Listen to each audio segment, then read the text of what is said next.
Pernahkah kamu merasa baik-baik saja di luar, tapi hancur perlahan di dalam? Tersenyum saat bertemu orang, menjawab aku baik-baik saja dengan refleks, padahal di dalam dada ada sesuatu yang terus menekan. Tidak terlihat, tidak bisa dijelaskan dengan luka fisik, tapi nyata. Itu tekanan batin. Dan hampir semua orang pernah atau sedang memikulnya. Hari ini, kita tidak akan bicara soal solusi instan. Kita akan duduk sejenak dan benar-benar memahami apa yang sedang terjadi di dalam diri kita. Para filsuf Stoik kuno percaya satu hal penting, bukan kejadian yang menekan kita, tapi cara kita memaknainya. Epictetus pernah mengajarkan bahwa manusia tidak terganggu oleh peristiwa, melainkan oleh pandangan mereka terhadap peristiwa itu. Tekanan batin sering lahir bukan dari masalah itu sendiri, tapi dari cerita yang kita bangun di kepala tentang masalah tersebut. Aku harus sempurna. Aku tidak boleh gagal. Semua orang menilai aku. Kalimat-kalimat itulah yang sebenarnya menekan, bukan kenyataan di depan mata. Stoik mengajarkan dikotomi kendali.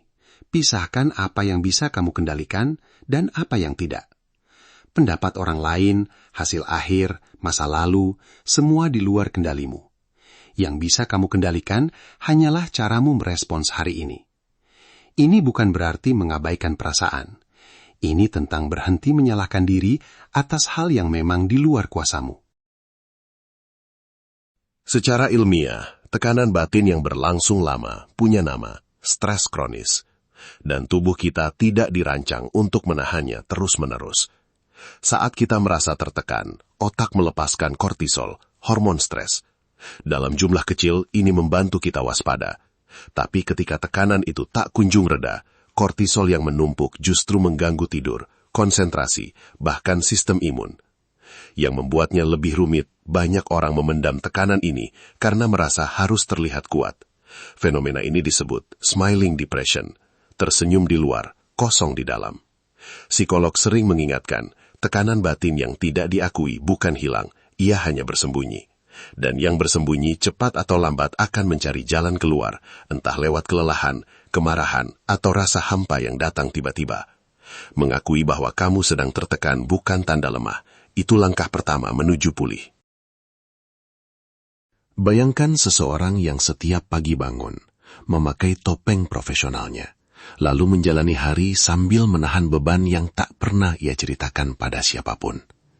Ia bekerja dengan baik, tersenyum pada rekan kerja, membalas pesan tepat waktu.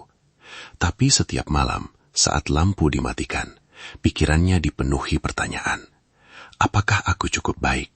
Apakah semua ini ada artinya? Ini bukan cerita satu orang, ini cerita banyak orang, mungkin juga ceritamu. Kita hidup di dunia yang menghargai produktivitas lebih dari kejujuran emosional. Kita diajarkan untuk terus berjalan, bahkan ketika kaki kita luka. Dan lama-lama, kita lupa caranya berhenti sejenak untuk sekadar bertanya pada diri sendiri. Aku baik-baik saja, atau aku hanya terbiasa dengan rasa sakit ini? Tidak apa-apa untuk tidak baik-baik saja. Tidak apa-apa untuk lelah. Itu bukan kegagalan. Itu tanda bahwa kamu manusia. Lalu apa yang bisa kita lakukan hari ini, sekarang? Pertama, beri nama pada apa yang kamu rasakan. Bukan sekadar aku capek, tapi coba lebih spesifik. Cemas, kecewa, kesepian, marah. Menamai perasaan membantu otak memprosesnya, bukan memendamnya. Kedua, pisahkan yang bisa kamu kendalikan dari yang tidak. Tuliskan jika perlu. Fokuskan energi hanya pada bagian yang benar-benar ada di tanganmu. Ketiga, bicara pada satu orang yang kamu percaya. Tidak perlu semua orang tahu. Cukup satu, untuk mengeluarkan apa yang selama ini kamu simpan sendirian. Keempat, beri dirimu izin untuk beristirahat tanpa merasa bersalah. Istirahat bukan kemalasan. Istirahat adalah bagian dari proses bertahan. Langkah-langkah ini kecil, tapi tekanan batin juga tidak datang dalam semalam. Ia menumpuk pelan-pelan. Maka pemulihannya pun boleh pelan-pelan. Tekanan batin bukan tanda bahwa hidupmu salah.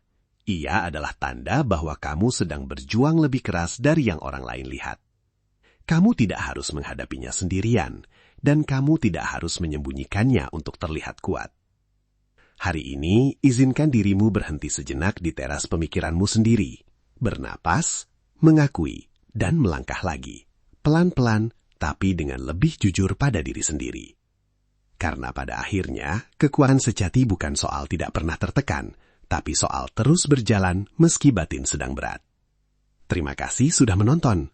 Sampai jumpa di renungan berikutnya di Teras Pemikiran.